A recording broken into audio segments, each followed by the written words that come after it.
So good evening, everyone. Welcome to this webinar, the Drill Depth Quality webinar presented by Unearthed and sponsored by Vale.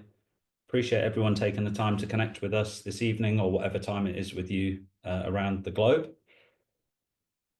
Tonight, we'll work our way through some of the discussion around the, we'll work our way through the delivery of interest, and we'll talk about the innovation team and group from Vale, and then we'll move into the technical discussion following that. Just some housekeeping up front. As I've stated earlier to those who joined slightly earlier, and we will use the chat for questions to initially start the Q&A later in the session. And we appreciate anyone that can post questions in there, and I'll ask those on behalf to start the session. And then once all the questions have been exhausted in the chat, we'll move and we'll open up the floor to direct questions, etc. Just as a courtesy to everyone else in the session, if we can keep our microphones muted and cameras off, that would be excellent. And just as a reminder to everyone in the session, this will be recorded.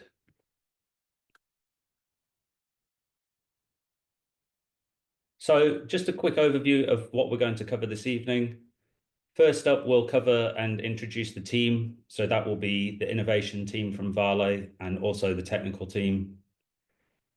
We will then get an overview of Vale's innovation strategy and position, and then we'll get a background into this specific challenge. We'll then go deep into the technical challenge itself, and we'll hear from the technical team presenting some of the areas that they're looking to explore through this activity. I'll then cover the opportunity and how you can engage in this open innovation challenge, and then we'll end with the technical Q&A session. So, as an introduction to our team, it's been fantastic working with this group in Brazil. A little bit difficult sometimes aligning time zones with us here in Perth, but it's been fantastic working with the innovation and technical teams on this Open Innovation Challenge. Tonight, you'll hear from Vinicius Romano initially after this, talking about Vale's innovation position. And I'd like to thank as well Roberta, Isadora, and Isla for their engagement and ongoing support in the delivery of this project. Following that, you'll hear from Davi and Leonardo, who will be talking over the challenge itself. And then also on the call, we have Carlos, Leandro, Fabiano, Evermentor, and Carlos. So that's the team that are here today from the Vale side of things. And just so everybody knows, my name is Jake Harris from Unearthed, and in support in the background is Ed Lewis. Vinicius, I'd like to hand over to you if you're keen to take over. Sure, Jake. Thank you. So first of all, good morning, good afternoon, good evening for everyone here. Really want to thank you joining this webinar. I want to bring to you what we believe as a company, the three key directions we are pursuing to build Vale of the future. But before that, in the way to build Vale towards 2030, 5 years ahead. So we believe that our superior portfolio will bring lots of value to the industry. We do have a very important product, premium product, but not only this iron ore, high quality iron ore from our operations, but all the portfolio of products will be adjustable and flexible to the clients in the moments that they need. So we'll be very flexible on that. We will be therefore a trusted partner to them, and the performance-driven company is very important to deliver a very resilient portfolio with quality and very competitive way. So we're looking forward to reinforce our operational excellence, to be very competitive and to deliver on time with the quality. And with that, being an agile company is one of our key levers. But all of that, we believe that innovation is one of the lever that will bring the digitalization and automation and all other technology needed to build that company along the way. So if we please go to the next slide, Jake, we are with a very wide program at the Valley, a multidisciplinary program with lots of handings on its like engineering teams, technical service teams, human resource teams, technology and innovation. We are framing and pursuing the mining of the future. But today we are already building this company.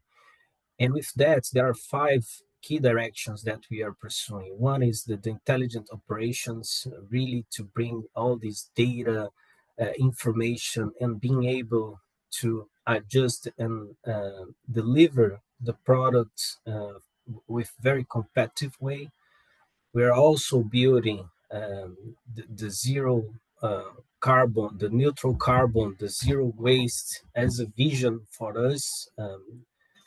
Today, we do have a very comprehensive program, one of the greatest program in the industry to deliver the circular mining from our operations. The third one is really take care of every resource that we touch. That's why the team here is going to unfold more information about the challenge that we are bringing to everyone here, so we can ensure that every resource is taken carefully and we know everything. The fourth one, we do believe that all of these will happen within our territories, sharing value, adjusting our value chain, really ensuring that we are bringing value not only to the territory, but to the people, to everyone involved.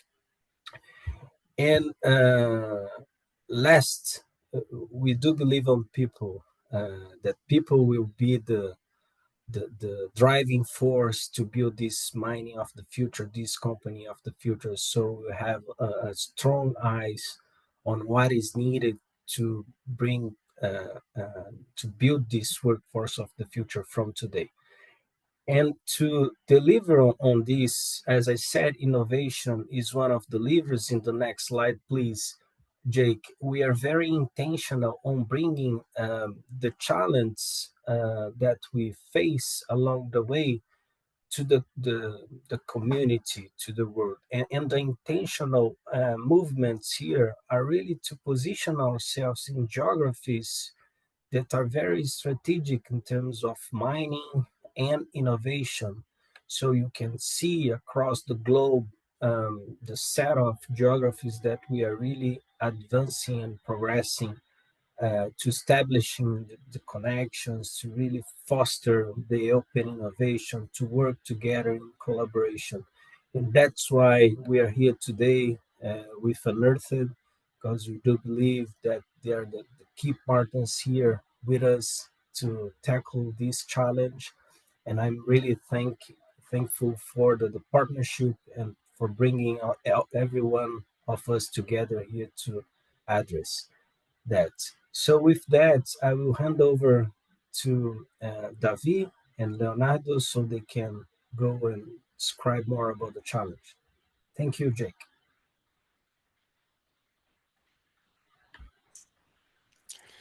Okay. Hello, everyone. Thank you for your presence here with us. It's great for us to have um, people from all over the world, experts from all over the world, being interested on partnering with us to help us to solve this challenge. So, for those ones that are not very familiar with Vale, Vale is one of the biggest iron ore producers in the world.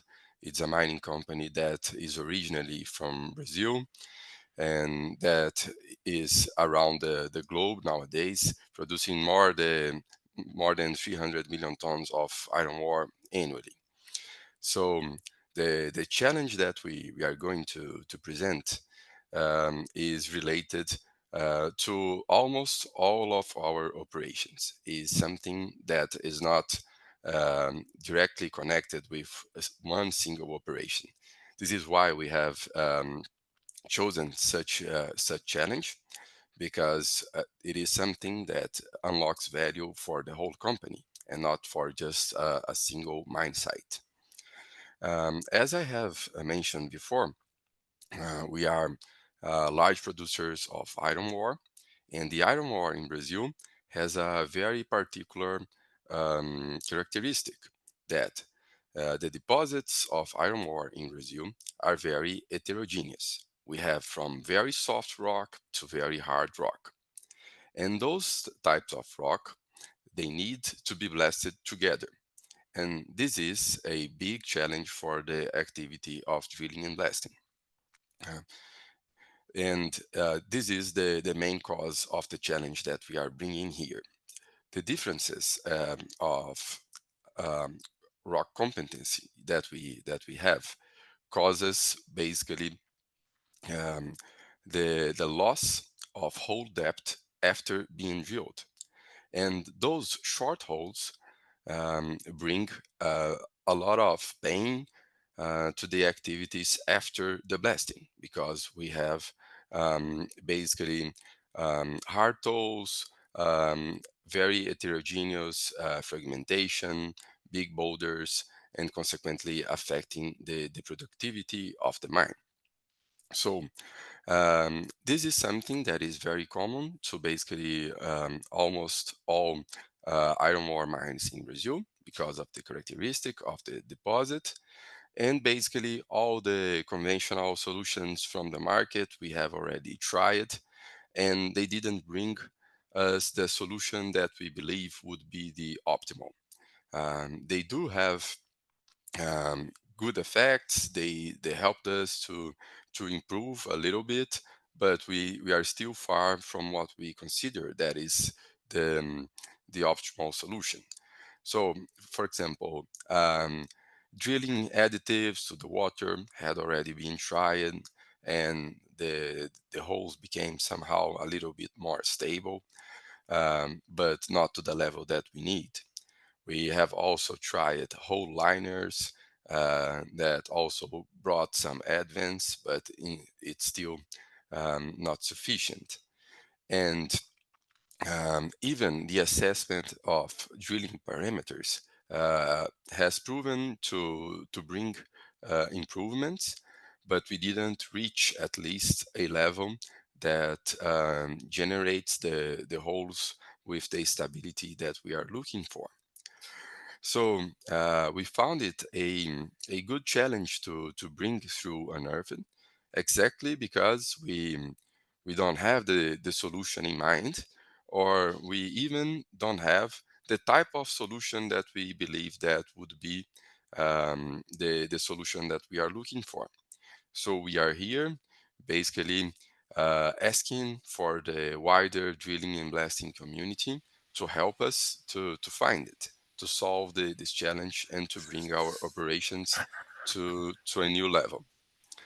Um, so, as I have stated, we haven't defined the type of solution that we are looking for. We are open to see every type of solution that the market may bring to us, and we are open to assess all the options that are eventually available, or even the combination of them to bring us to a new level of whole stability, and consequently a better performance of the drilling and blasting activities on Vale's mines. Okay. So our main objective is nothing more than to stabilize and support open blast holes prior to explosive loading. Of course, because of the the safety and blasting quality that would be added by that. And we believe that to do that, we would need to do some additional steps. For example, having more data, digital data, to be able to track deviations. We need to automate the greatest part of the process that we can, so we would have better and reliable data. So every improvement across the drilling and blasting process that is identified that would be needed to help us to achieve the main objective, we are glad to look over it and consider the possibility too.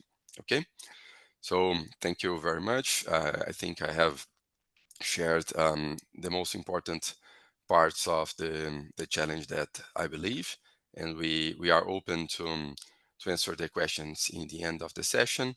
And Leonardo will present some more details about the challenge right now. Hello, thanks, Davi. Hello, everyone. Just to complement what Davi mentioned about a little bit about some of the cause and the issues arising due to the poor drilling quality and depth lost on boreholes for the blasting process in Vale. Some of the main causes that we believe that happens, there are various. Davi commented that the heterogeneity of the material is what we believe is the main cause. So some of the facts involved is the loose fragments from the surface, from the top of the borehole that collapse and come inside of the hole. The exposure of open boreholes to weathering, rain and wind, the watering fill and loose hole wall when you get bad drainage on the area, on the borehole area, and some the operational parameters and the experience of the drilling operator. And I think most of these causes are together in the heterogeneity of the rock. And some of our downstream challenges due to depth loss that may arise, they can propagate toes from bench to bench. They can result in uneven working surface, which will result in wear and efficiency and productivity loss.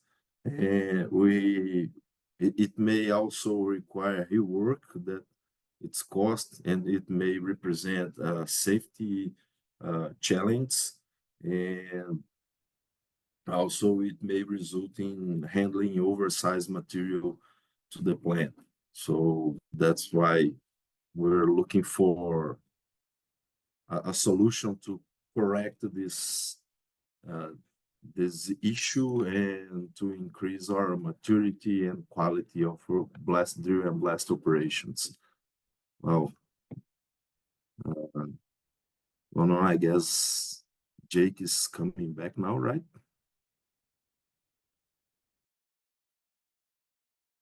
Yeah, no problem. I'm back. Thank you very much for that, Vinicius, Davi, and Leonardo. Great overview. Thanks for that.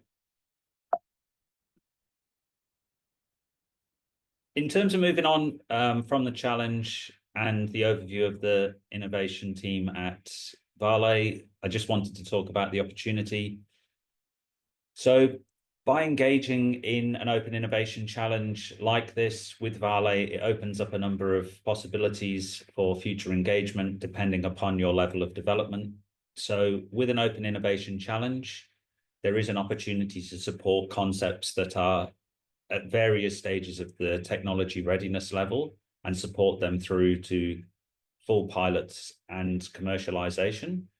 So there's the opportunity via engagement here for groups to enable studies, testing, further engineering validation, field trials, and commercial agreements where relevant. Hopefully this gives a good insight into the Brazilian mining sector for those of us elsewhere around the world as well, and is a good portal into that area. Just to cover across as well the timeline for this innovation challenge. We're obviously launched and live in the market. You will have either received outreach or heard about this from your network or directly from us at Unearthed, and tried to attract you into the activity, which is great, and we appreciate you being here. We're open to submissions at any time. We often see a flurry towards deadlines because everybody loves a deadline, but happy to receive them at any time during the process. We close in a few weeks from now, so the second Friday in August, August the 8th. And then we will do some internal reviews and move to a pitch event in September. Hopefully that gives everyone a good overview of the timelines and expectations for submissions and proposals. In terms of submissions, we have the active page and landing page for this project on the Unearthed website. There's a number of other activities that we have with other partners live currently. If you click through to the drill depth quality page, you'll be able to register and sign up to our platform. When you sign up, there's the short terms and conditions, and once you go through those, there will be significantly more detailed overview and images available to observe. Once you've worked your way through that, if you're interested in placing a submission, there's a submission tab. There's a series of questions there that you can respond to, and that just allows the review panel, Davi, Leonardo, and the rest of the team to consider your proposal in further detail. At this stage, all we ask for is an overview. We don't want to get bogged down in NDAs, etc. at this stage, so we just want to understand at a high level your capability and how it's applicable to this challenge. Okay, let's open up the question and answer session. So I'll start things off here just with a few questions, and please, by all means, drop more details into the chat and we can go from there. So I'll just quickly catch up to date. So are we supposed to be seeing slides? Yep, I think that's been answered. So we've got Ivan. Ivan has mentioned, it was mentioned that Vale wants to track the drill hole direction. Is that correct?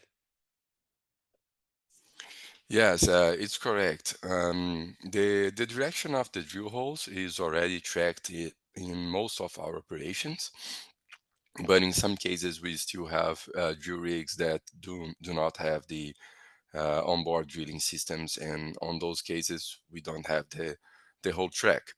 So if this is part of the solution, we are glad to consider the option of bringing additional equipment to make possible the drilling tracking. Thank you, Davi. We'll work our way down through the chat. So Chris at Diptech, thanks for this question. So he's asking for an overview of typical diameter range of the blast holes, production and contour, typical depth of blast hole across the portfolio, and various other questions. Maybe we can start with those and I can work my way through these. Okay. So typical diameter will vary a lot because the operations have very different sizes, but I would say that the majority of our operations work between 6¾ and 9.7/8 inches. Okay. The solution that we are looking for is more focused on production holes. We don't have the practice of contour holes in the greatest part of our mines. Our bench height is usually 10 meters on the smaller size mines and 15 meters on the largest mines.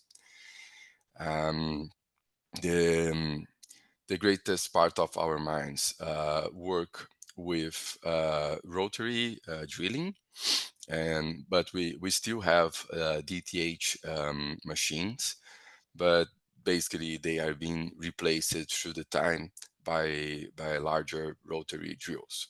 Okay, groundwater.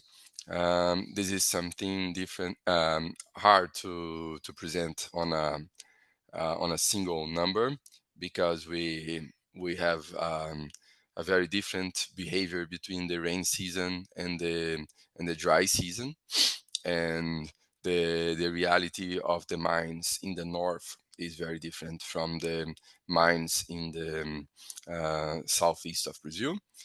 But definitely during the rain season, we have at least 30% of the holes with water, and while in the dry season, the majority of them in the biggest parts of them, the biggest part of the mines is completely dry. About the drills being operated by a person or autonomous, we have 3 operations that have autonomous drill rigs, and the rest of them are conventional drill rigs. So we are looking for a solution that could be comprehensive, that could help us in not just a single scenario, for example, not just on the case of 15 meters bench, but for all of the cases. If it is somehow connected, for example, to autonomous fleet, then we would do an assessment of our capability of converting the whole fleet. But of course, it would be a massive change, something that is complex of doing, and the financial demand is also very important. Okay, thank you, Davi. I'll just jump in here. Vinicius, potentially happy to hear from you on this around NDAs. So no detail now, only basic concepts. Is the IP in those ideas protected though? So that would be through this challenge process. Are you able to respond to that, Vinicius? Yes, Jake. Sorry. First of all, we really want to partners with the companies. So any IPs from the partners will be reinforced. I would say like that. And protected, so the first NDAs could be signed, and we don't have any issues around that, so we can work together towards the IP development. And further, if we do have opportunities, also we want to be exposed if it is exposed in terms of the IP development. So we would like to reinforce the development. So no technical, let's say, barrier or strong need from our side to protect developments on behalf of Vale. Okay, thank you, Vinicius, for that. Coming through the questions now, Mikhail has asked, how many projects are you looking for? Is there, Davi, could you respond to that, please? Oh, we are looking for a single one, a single one that could solve all of our problems. Okay, but we are open to assess all of the options that look suitable for our challenge. Thank you, Davi. Ferry has asked, do you use only tricone bits? What type of drill machine do you use, hydraulic or electric? We do not use only tricone bit. We also work on DTH drilling, and we have hydraulic and electric machines, but the greatest part is hydraulic. Okay, awesome. Thank you. Is the data regarding moisture content and permeability going to be released at the next stage? Davi, is that? I think Leo can help me with that. I'm not sure if we have this information already on the data that we have shared, but if we do not, we can try to collect it and share with the geotechnical team. Do you know, Leo, if we have already shared that? No, we don't have this information prepared. We can check with geotechnical team, as you mentioned. The content is about some recover drill holes and measure depth, some things like that. Okay. Thanks. Thanks for that.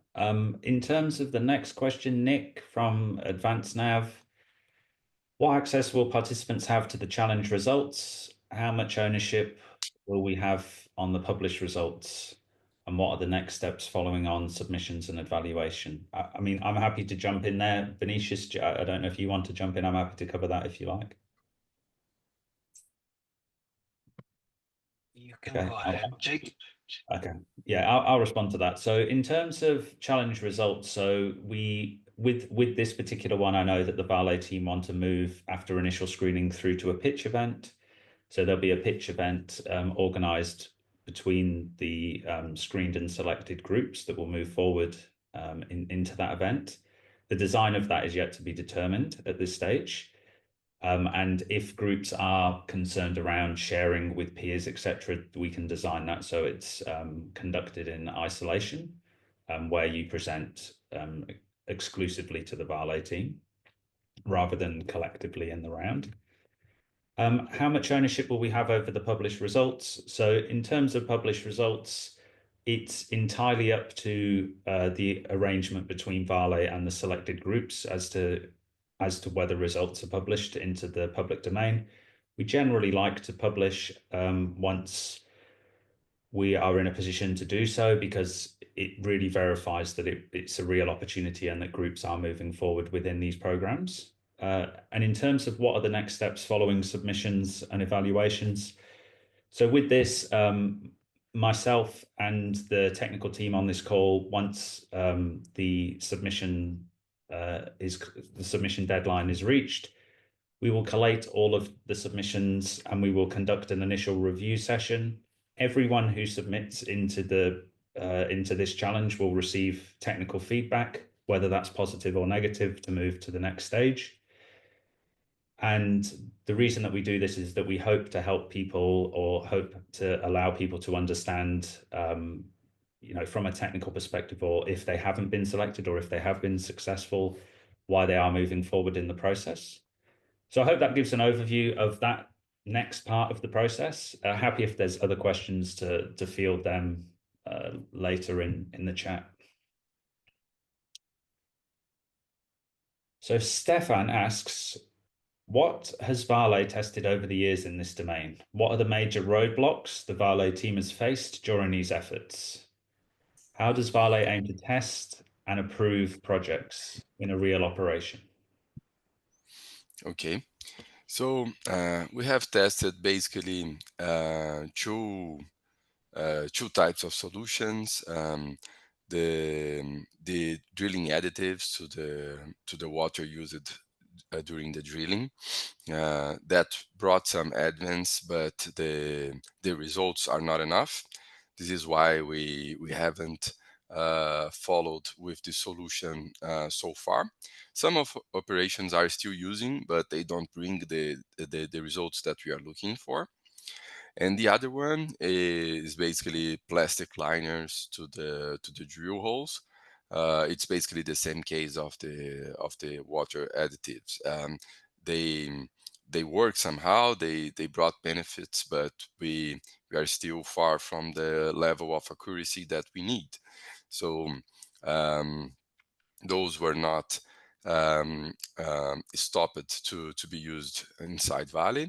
We have operations that use them, but we still do not have the whole depth accuracy that we need on those operations.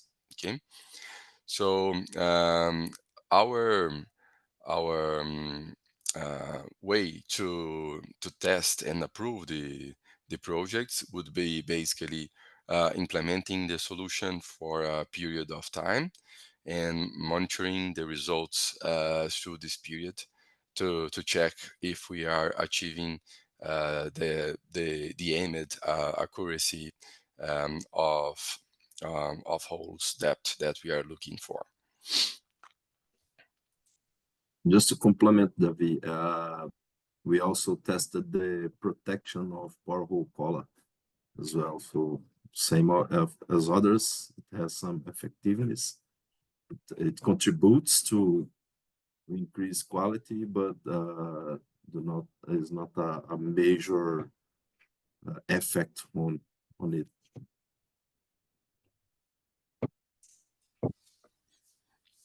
Okay, thanks guys for that. Thanks for that overview. Alex has asked, what is the estimated depth for the planned drill holes? So I think that was covered earlier, Davi, unless you want to add any more, but I believe in smaller pits it was 10 meters vertically, and in the larger pits it was 15. Perfect. Right, I was listening. Next we've got Krista. So Krista has asked, how are the boreholes planned and what data is available from this to track deviations between planned and actual borehole execution? The boreholes are planned through conventional drill pattern designers. We have different softwares across Vale, but they basically work in the same way.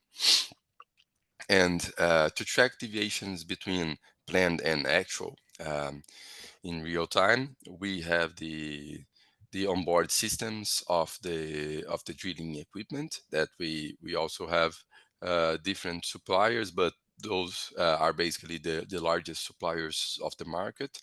So we have this information available for the greatest part of our mines.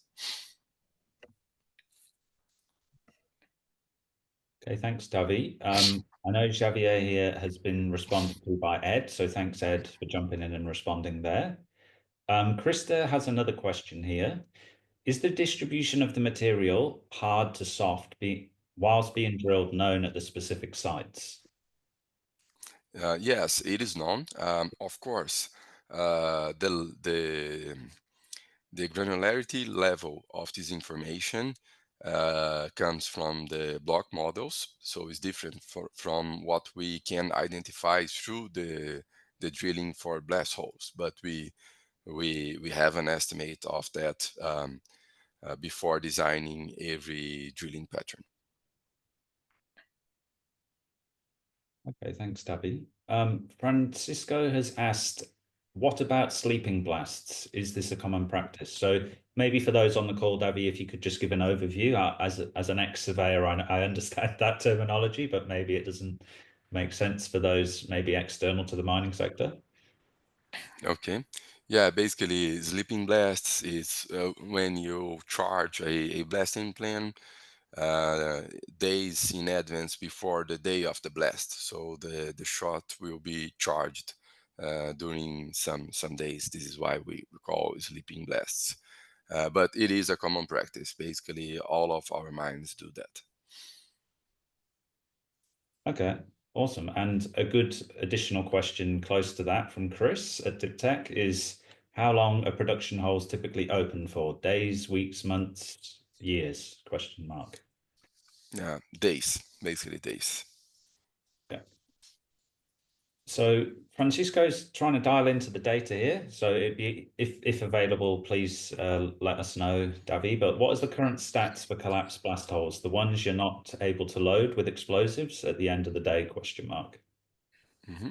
I do not have this number in my mind right now, but it's good to highlight that we are not looking just for collapsed holes, but we are we are looking especially for the short holes. That is the largest problem for us. I would guess that collapsed holes are around 4 to 5%, something like that, while short holes are around 70%. So we are considering here short holes, the holes that have at least that are at least 1 meter shorter than what was planned. Okay, and just as a question here, just for again people that are maybe external to mining, if Davy, if you do have a hole that collapses, what is the current practice to remediate that? Mm-hmm. If the hole collapses and you still have time and space to do it, we are going to re-drill the hole. But in some cases, we are not able to do that. So in those cases, the blasting is done without that hole, and it becomes a region of hard digging during the excavation. Okay, thank you for that. So Johan has said about NDAs again. So yeah, just on this, Johan, if after this session, by all means, and this goes for anyone in the session that needs more information or has further questions, we're always open to respond to those. So Alex is available if that's who you've been initially contacting with. Also, you can very much reach out to myself, Jake at unearthed.solutions, and yeah, we'll respond and work through that with you. Not a problem. And that goes for anyone else in the call as well. D. O'Connor, you mentioned that you had used liners. What types and what were the shortcomings? Yes, we use the liners, and on the operations that we have measured the results of the liners. Those operations had usually around 45% of holes compliant before the adoptions of the liners, and after the adoption of the liners, we have improved around 10%. We have improved from 45 to 55 approximately. So as we have tried to explain before, it was an improvement, but it's a considerable amount of work that needs to be done, and we didn't achieve the level that we were looking for. That is basically 90% of compliance. So this is basically why we consider that the solution didn't bring us what we were looking for. Okay, thanks, Tavi. EPC group, drilling machine data. What files are available? Any external automatic or manual deviation borehole control? Is this already done? Yeah, okay.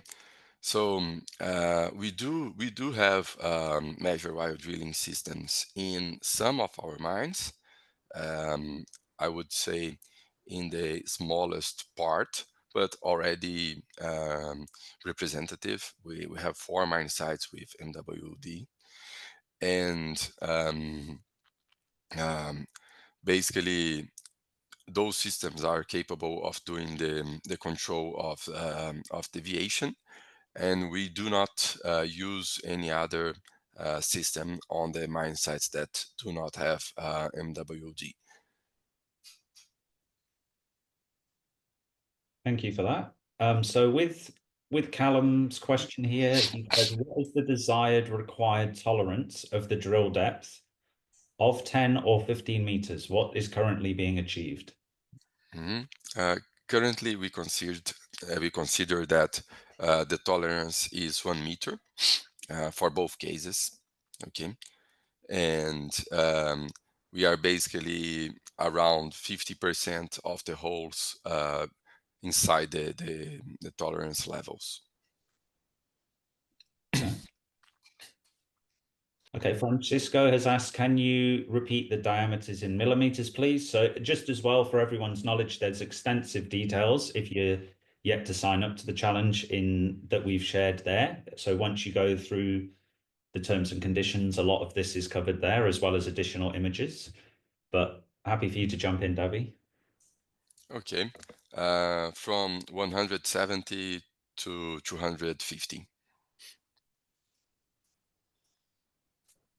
So Ferry has asked, are you looking only for borehole deviation and its stability, or are you looking for drill automation and optimization? No, we are basically looking for blast holes stability. Ivan, have Vale considered the consistency of application of the solution, liner and additives, and tried while evaluating the results?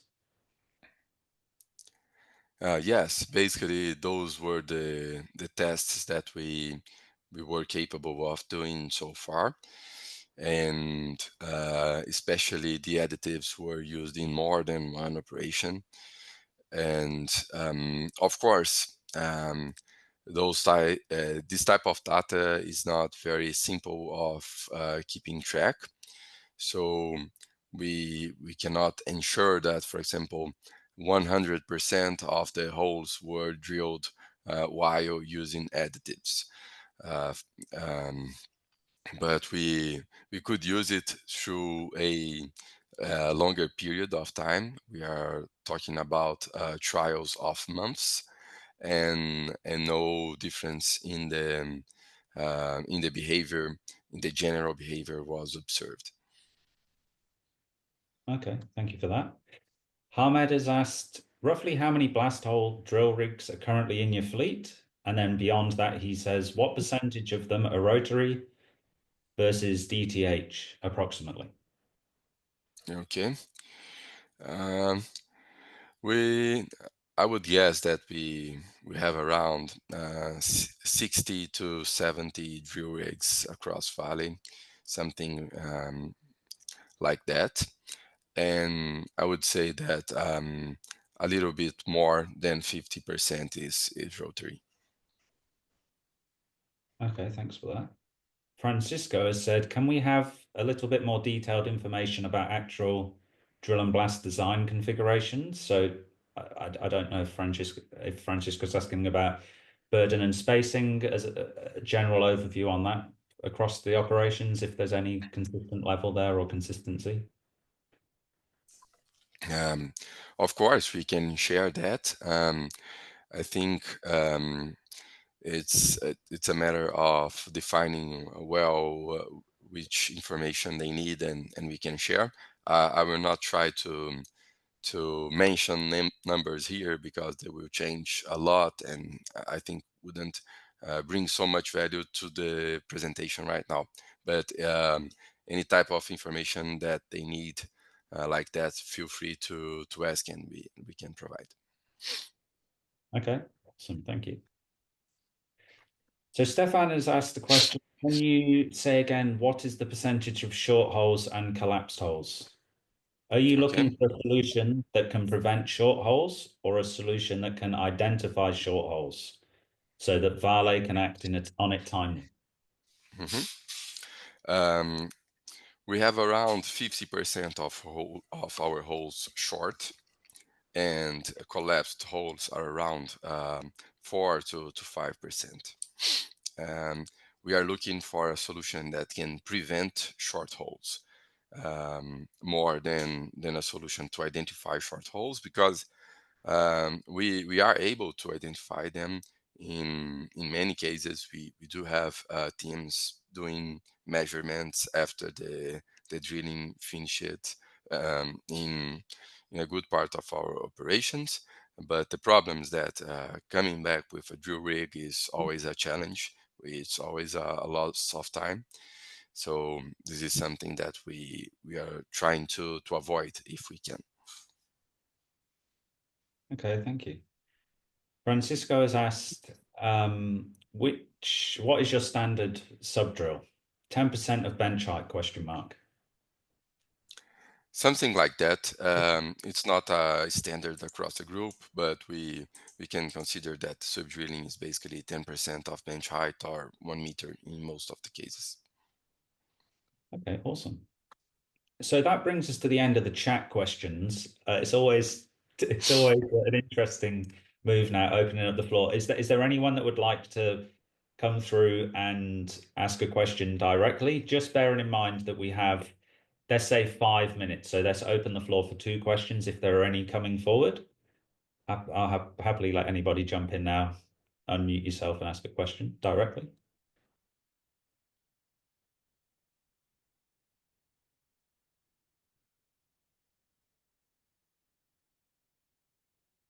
Okay, no one's coming forward. That's totally fine. Appreciate all the great questions. Ivan's posted a question here. Can you repeat how to submit solution proposals? Yeah, Ivan, of course. And happy as again, just to repeat, if you want to reach out to Alex, myself, Jake, or Ed in the team, we're happy to help you and support you through the process, and review drafts, etc. as well, having seen many submissions over the years. So in terms of submitting a proposal, please just jump onto our website. I'll just go back actually, just so that we can overview this. Just back one slide here. So this is our website here, Ivan, with unearth.solutions. When you log on, there's a number of opportunities currently up. You'll want to click on the Drill Depth Quality Open Innovation Challenge. When you're there, there's the register button. As you can see on the right-hand side with the big arrow, you can register onto our platform, quick login. And then once you register, you'll be able to see significantly more information and images. You can then click, once you're happy and in a position to do so, you can click Start My Submission. The orange button changes from register once you've registered to Start My Submission. And then you can complete a small questionnaire, provide information, marketing material, decks, etc. And away you go. Click submit, and it will populate on our platform for review. As I said, we're very open and we're happy to work with groups. Maybe this is the first time you've engaged in something like this. As I said, we've seen many submissions over the years. If you're concerned that maybe you're not quite hitting the brief or you want some feedback, please send it forward to myself, Jake at unearthed.solutions, and I'll happily give it a look. So yeah, hopefully that gives a good overview there. Happy to answer any questions offline or afterwards as well.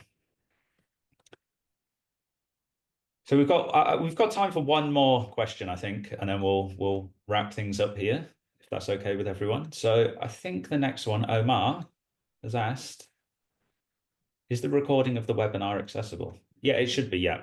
And it's a great one to end it on, so perfect timing.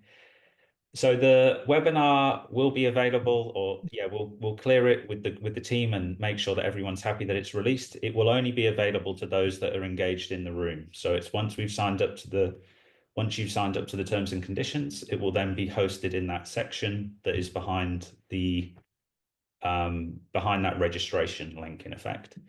Also, all of those that are in the working group will receive it via email. It'll be in a private YouTube link, so everyone can view it after the event. Hope that makes sense. We'll pause things there. I'd just like to say thanks to everybody for attending. Appreciate that for some here in Australia, it might be late, or wherever you are around the world. Really appreciate you taking the time to connect. Thanks so much to Davi, Leonardo, Vinicius, and the Vale team for their support on this project and through this webinar. It's great. It's always good to connect directly through to the team, and always good to bring and reduce the gap between groups. So really happy to facilitate this today. If there's any questions after the event, please reach out. As I said, all the details are there, and Ed's done a fantastic job in the background of keeping everyone flowing in the chat. Appreciate that. Once again, thanks for your time. We'll sign off there. Enjoy your day wherever you are, and appreciate your time once more. Thank you, everybody.